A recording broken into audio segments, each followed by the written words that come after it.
Eunon, digamos que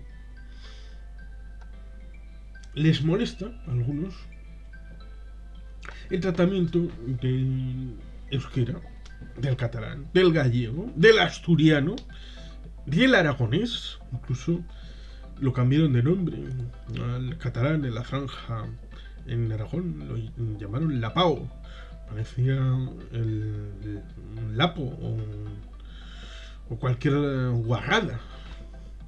Ahí, cuando el PP tuvo el gobierno de la Diputación de Aragón, del gobierno regional. ¿Qué demonios hay de esto? De tratar de oprimir cuando tienes la posibilidad, pero, claro, ¿qué pasa cuando alguien en los Estados Unidos de América pretendan desalojar a los hispanos y a lo hispano del hecho diferenciado de los Estados Unidos de América? Y no piensen que esto es algo absolutamente loco. Estados Unidos estuvo a un voto de establecer el alemán como idioma oficial. Era una votación tentativa, no era algo resolutivo, pero un solo voto. El alemán, no solamente durante la Primera Guerra Mundial, después el propio David Dwight Eisenhower tenía sangre alemana dentro de sus venas. Alemania y los alemanes fueron reprimidos en los Estados Unidos de América antes de la Primera Guerra Mundial para hacer una homogeneidad cultural en torno al elemento anglosajón. WASP, blanco, protestante y anglosajón. ¿Por qué no les va a pasar eso a los hispanos?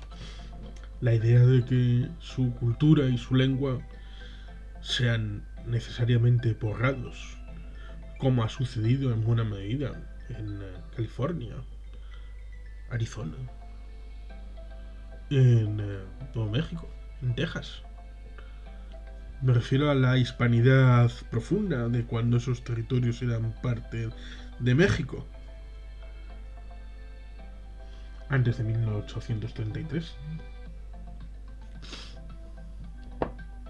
Claro, en la historia siempre se olvidan los estadounidenses que Texas se independiza en buena medida para permitir lo que la Constitución de México impedía. ¿Saben qué es lo que impedía la Constitución de México? La esclavitud. Querían independizar Texas para permitir la esclavitud. El asiento de negros casi siempre estuvo en manos de los británicos. Pero bueno, son esas cosas que se olvidan. Los estadounidenses nunca han tenido temor ni temblor en las manos, con lo cual eso seguro que no les gusta. Pero cuando ellos son los estadounidenses en Europa, por ejemplo Vox, no tiene ningún problema en repetir porque la política de los hechos les gusta si ellos tienen el poder. El único problema es que, claro, en Estados Unidos ellos no tienen el poder. Lo tiene el de enfrente, el anglosajón. Y no pueden imponer ni siquiera una paridad respecto a lo que probablemente en algunas zonas, en algunos barrios, en algunas calles, sea normal, incluso tengan los rótulos en algunas cartelerías en castellano y se escuche mucho castellano. Pero una cosa es lo que sea de hecho y lo que sea de derecho, es distinto. Por eso es interesante el tema emocional. Claro, tratan de llevar las cosas por el lado emocional de la vía, en vez de lo racional, porque al fin y al cabo el ser humano debería de ser convencido por conceptos, por argumentos. Pero no, el ser humano es convencido por el corazón y por los prejuicios y por los odios y los amores que uno tiene y uno carga desde su juventud. Por eso, recientemente cuando estuvo la señora Ayuso en el Palacio de Moncloa para dar la réplica al presidente Sánchez, ¿qué es lo que hizo? Vamos a leer un resumen que hizo cierta prensa. Ayuso ha señalado que España está secuestrada en manos de minorías que la odian. Mi principal misión en esta reunión ha sido preguntarle al presidente cuánto cuesta el chantaje independentista. A continuación ha manifestado su preocupación por Cataluña y la mesa de diálogo que se pueda abrir, y respecto de las cuales ha recordado su radical oposición. Según la presidenta madrileña, ha negociado con los independentistas, lo que es contraproducente y nunca producirá buenos efectos. Odian a España y en su proyecto de resentimiento y odio están desatados, crecidos, y lo pagaremos todos. Ayuso se ha manifestado preocupada, para empezar por Cataluña, donde van a ocurrir hechos inaceptables e inconcebibles, en su opinión. Ha señalado también que será algo que se repetirá en el País Vasco y Navarra, y con toda seguridad en la Comunidad Valenciana y en Baleares, si el gobierno no lo remedia. En relación a Pedro Sánchez, ha remarcado que si sigue por este camino tocará decidir entre su futuro y el de España. ¡Hala! Odio, amor. La contrapartida es, yo mismo tuve la ocasión en el año 2005, di una charla. Había dos personas de allí, de Cataluña, que si digo los nombres seguro que los conocen ahora mismo. Pues digamos que mi charla sobre la actualidad en el País Vasco de aquel momento, de aquel año 2005, fue la más seguida de todas las charlas que se dieron en ese fin de semana. Hablamos de las YERC y la SLIC, la escuela de invierno en las comarcas gironinas. Asistieron entonces el portavoz de las YERC, tal Pere Aragonés, y invitado a un historiador independiente llamado Oriol Junqueras. Conocía a Junqueras, conocía a Pere Aragonés en aquel encuentro, y a otra mucha gente de las YERC, de las juventudes de Esquerra, y me acuerdo perfectamente, entre muchas cosas que fueron muy instructivas y estuvieron muy bien en ese fin de semana, el señor Junqueras dijo claramente que se podía llegar al corazón de muchos catalanes con el 11 de septiembre de 1714, con muchos otros elementos de la historia, de cargas, defensas, valor, pero con eso se llegaba a los 23 escaños que tenía entonces Esquerra Republicana de Cataluña. El plan que tenía, dado que las elecciones habían sido en 2003, en noviembre, estamos hablando de noviembre del 2005, habían pasado 2 años, con lo cual quedaban 2 años para las previstas elecciones. Dijo, de aquí al año que viene tenemos, hablo en plural, tenemos que convencer a cada votante de Esquerra que haga a otro votante de Esquerra para sumar en ese hipotético marco de noviembre del 2006 46 escaños.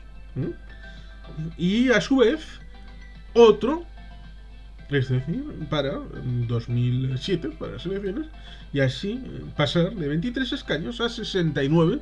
Recordemos que la mayoría absoluta en el Parlamento catalán, de 135 escaños, es 68.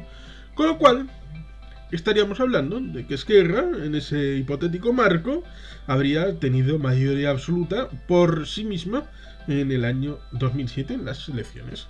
¿Y cómo convencerles? Convencerles con la panoja, con la pasta, el parné, le money, le dinero, con los tirus. Pues diciéndoles que con la independencia les irá mejor en sanidad, en infraestructuras, en en todos los marcos de la vida de los catalanes, donde hay fallas con el sistema presente en aquel momento, y cuáles serían las mejoras con un sistema propio e independiente. Es decir, argumentando con todos estos elementos. Esa era la propuesta de Junqueras, que tenía la idea de que una vez que alcanzas los 69 escaños, es decir, Esquerra hubiera alcanzado 69 escaños en el Parlamento de Cataluña, la independencia ya era automática. Los 69 presentarían una propuesta de independencia y ya estaba hecho la independencia. Digamos que formalmente en octubre del 2017 hubo una votación chiripitifláutica, pero votación al fin y al cabo, en el que hubo 70. Pero eso no dio la independencia porque se necesitaban otros factores. Y claro, el tema emocional influyó porque los de enfrente, los del Estado español, no quisieron hacer un relato racional, pero sí surgió y afloró un relato emocional contra la independencia. Y ese es el problema de llevar los asuntos a lo emocional en vez de lo racional, porque lleva al choque de personas en vez de choque de ideas. Yo puedo insultar una idea, la idea no va a venir a pedir que yo le haga perdón. Me vendrá una persona que haya interiorizado esa idea, pero yo no tengo que argumentar por qué tengo que pedirle perdón a esa persona. Yo tendré que argumentar porque he insultado su idea, pero él no tiene que por qué llevarlo al terreno personal. El tema de un debate dialéctico de ideas, siempre que esté basado en buena lid. Por eso es un tema importante porque hay que tratar de encauzar las emociones al mínimo imprescindible. Es difícil, es mucho más fácil decirlo. Y tratar de ampliar y ensanchar el tema del argumentario para justificar cada paso que se da, para tratar de hacer un relato, un contenido de lo que está sucediendo y que sea lógico y no sea incoherente con defender una cosa aquí, pero cuando pasa lo contrario en otro lado, donde las tornas se vuelven como los hispanos en Estados Unidos, entonces tomo la postura contraria. Y entonces donde aquí soy presunto dominador y allí presunto dominado, pues aquí tomo la postura del amo y allí la del oprimido. No. Tendrás los mismos principios, se supone. Entonces, algo no funciona bien. El Estado español tiene un futuro complicado. Complicado en su gestión de los diferentes, en su gestión de las circunstancias de la España real frente a la España imaginada. Hay una España que hay que tratar, que es la España que existe. La España plural, la España diversa, la España plurinacional, plurilingüística, que no puede ser tratada como han tratado a veces otros a sus diferentes en el pasado. Ha habido también ejemplos buenos después de aprender por malas vías. Por lo tanto, el asunto está: no dejen llevarse por las bajas pasiones. Traten de poner freno a los excesos y siéntanse a conversar con los que no piensan como usted.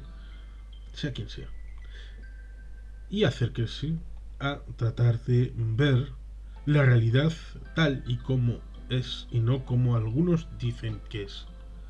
Y a partir de ahí, de un buen diagnóstico, se podrá hacer un buen pronóstico. Porque ya lo decía Ortega y Gasset, le decía a los españoles, no sabemos lo que nos pasa y eso es lo que nos pasa. Y sin más, es que ricasco, aurora bat, Betty Helpian.